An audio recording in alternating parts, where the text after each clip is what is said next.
नवग्रह स्तोत्र। श्री गणेशाय नमः। जपाकुसुमसङ्काशं काश्यपेयं महद्युतिं तमोरिं सर्वपापघ्नं प्रणतोऽस्मि दिवाकरं दधिशङ्खतुषाराभं क्षीरोदार्णवसम्भवं नमामि शशिनं सोमं शम्भोर्मुकुटभूषणं धरणीगर्भसम्भूतं विद्युत्कान्तिसमप्रभं कुमारं शक्तिहस्तं च मङ्गलं प्रणमाम्यहं प्रियङ्गुकलिकाश्यामं रूपेण प्रतिमं बुधं सौम्यं सौम्यगुणोपेतं तं बुधं प्रणमाम्यहं देवानां च ऋषीणां च गुरुं काञ्चनसन्निभं बुद्धिभूतं त्रिलोकेशं तन्नमामि बृहस्पतिं हीमकुन्दमृणालाभं दैत्यानां परमं गुरुं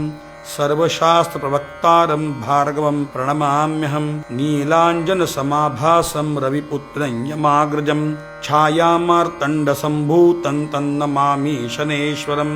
अर्धकायं महावीर्यं चन्द्रादित्यविमर्दनं सिंहिकागर्भसम्भूतं तं राहुं प्रणमाम्यहं पलाशपुष्पसङ्काशं तारकाग्रहमस्तकं रौद्रं रौद्रात्मकं घोरं तं केतुं प्रणमाम्यहम् इति व्यासमुखोद्गीतं यः पठेत् सुसमाहितः दिवा वा यदि वा रात्रौ विघ्नशान्तिर्भविष्यति नरनारिनृपाणां च भवेद् स्वप्ननाशनम्